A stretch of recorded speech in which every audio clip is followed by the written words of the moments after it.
ইসলামে জায়েজ আছে কি নেই, এই প্রশ্নের উত্তর হলো জন্ম নিয়ন্ত্রণ এটা যদি হয় যৌক্তিক এবং গ্রহণযোগ্য শরিয়া গ্রাহ্য কোনো কারণে তাহলে সেটা জায়েজ আছে, কিন্তু সেটা অস্থায়ী পদ্ধতি হলে তখন জায়েজ হবে। স্থায়ীভাবে জন্মবিরতিকরণ বা জন্ম নিয়ন্ত্রণ করা এটা কোনো অবস্থাতে ইসলামে জায়েজ নাই।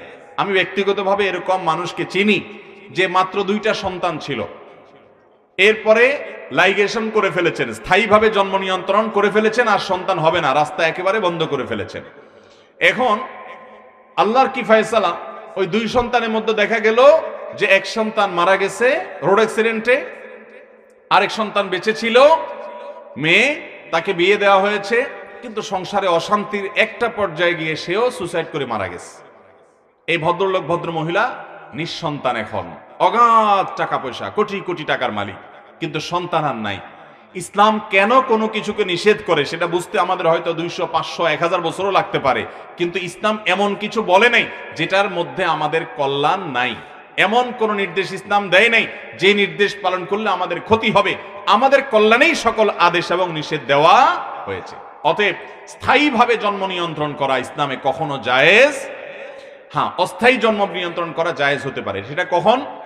সেটা যদি এই জন্য হয়, ধরুন আপনার স্ত্রী শারীরিকভাবে আনফিট, তিনি খুব দুর্বল, তার দেখা গেল যে হিমোগ্লোবিনের লেভেল 7-8-এ এসে পড়ে আছে বা আরো নিচে, বা ডক্টররা চেক আপ করে বলেছেন যে এই মুহূর্তে তার সন্তান নেওয়ার মতো অবস্থা শরীরে নাই, তাহলে শরীরে স্বাভাবিক অবস্থা আসা পর্যন্ত আপনি জন্ম নিয়ন্ত্রণ করলেন, অথবা অসুস্থতার কারণে আপনি জন্ম বিরতি করলেন, এটা জায়েজ আছে, অস্থায়ী বিরতি। সেটা 2 মাস, 4 মাস, 6 মাস, 1 বছর, 2 বছর, 5 বছর, যতটুকু প্রয়োজন হয় ততটুকু সময়ের জন্য আপনি বিরতি নিতে পারেন, এটা জায়েজ আছে। কিন্তু আপনি যদি জন্ম বিরতি বা জন্ম নিয়ন্ত্রণ করেন এই উদ্দেশ্যে যে সন্তান হলে কি খাওয়াবো, এরকম অনেকে নিয়ত করে কি করে না, অনেকের মন মানসিকতা এরকম আছে না নাই, যে সন্তান হলে আমি কি খাওয়াবো। অনেকে বলে এখন বেতন কম, একটা ছেলে আছে, আরেকটা হলে আমার টাকার টানাটানি হবে। মনে রাখবেন আল্লাহ তাআলা কোরআনে কারিমে বলেছেন, ওমা মিন দাব্বাতিন ফিল আরদি ইল্লা আলাল্লাহি রিজকুহা, এই পৃথিবীতে এমন কোন প্রাণী নাই যেই প্রাণীর রিজিকের দায়িত্ব আল্লাহ তাআলা নেন নাই। তাহলে মানুষের রিজিকের দায়িত্ব আল্লাহ তাআলা নিয়েছেন না নেন নাই? নিয়েছেন না নেন নাই? ভাইরা আমার, আল্লাহ রাব্বুল আলামিন রিজিকের মালিক, বিধায় রিজিক কি খাবে এই চিন্তা করার মতো বোকামি আরেকটা হতে পারে।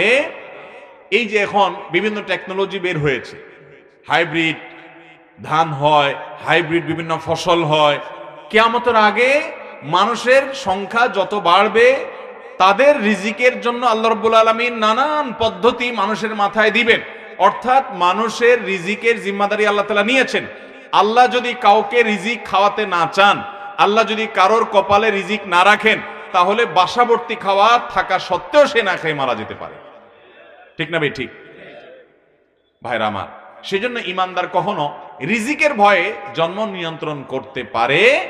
আল্লাহ বলেছেন, লা তাকতুলু আওলাদাকুম খাশিয়াতা ইমলাক, সন্তানকে কি খাওয়াবা এই চিন্তা থেকে তোমরা সন্তান হত্যা করবে না। ভ্রূণ হত্যা আমাদের সমাজে ভয়াবহ একটা অপরাধ। ঘরে ঘরে দেখবেন ভ্রূণ হত্যা হয়। সন্তান মাতৃগর্ভে চলে আসছে, এখন কি করবে? ঔষধ দিয়ে, মেডিসিন দিয়ে সেটাকে ক্লিয়ার করা হচ্ছে, পরিষ্কার করা হচ্ছে, হত্যা করা হচ্ছে, এমনকি হার্টবিট চলে এসেছে। তারপর দেখা যাচ্ছে যে বিভিন্ন রকমের প্রক্রিয়ায় আপনার সেটাকে, গর্ভকে আপনার ক্লিন করা হচ্ছে, সন্তানকে হত্যা করা হচ্ছে। এগুলো ইসলামে কোন অবস্থাতে জায়েজ নাই। মানুষ এটা পৃথিবীতে বোঝা নয়, মানুষ বরং সম্পদ। চায়না, ইতালি, পৃথিবীর অনেক উন্নত দেশের দিকে আপনি তাকালে দেখবেন সেই সব দেশগুলোতে এখন আর মানুষের জন্মের হার সরকারি প্রণোদনা দিয়ে আর বৃদ্ধি করা যাচ্ছে না, স্বাভাবিকভাবে আনা যাচ্ছে না। কারণ একবার তাদেরকে ওই যে জন্ম নিয়ন্ত্রণ, বিবাহ বহির্ভূত সম্পর্ক, এগুলোকে তারা অ্যাপ্রিসিয়েট করে এগুলোকে প্রতিষ্ঠা করার কারণে এখন আর তারা জন্ম নিয়ন্ত্রণ, জন্মের হারকে স্বাভাবিক তারা করতে পারছে না। অতএব আল্লাহর বিধানের বাইরে গেলে পৃথিবীতে মানুষ কখনো শান্তি পেতে পারে। বিধায় ভাইরা আমার, জন্ম নিয়ন্ত্রণ অস্থায়ী পদ্ধতিতে জায়েজ হতে পারে যদি স্ত্রীর অসুস্থতা আছে। শহরে বসবাস করেন আপনারা, হয়তো জব করেন, এখন বাচ্চাকে রাখার কেউ নাই, এই মুহূর্তে বাচ্চা হলে অসুবিধা হবে, বা এমন জায়গা আছেন এখানে 2টা বাচ্চা পালার মতো পরিবেশ নাই, তাহলে সে সমস্ত কারণে, যৌক্তিক কারণে আপনি এটা করতে পারেন। কিন্তু কি খাওয়াবো, টাকা কম, বেতন কম, এই চিন্তা থেকে আপনি এটা করতে পারেন না। এটা আপনার বিশ্বাসের সাথে যায় না।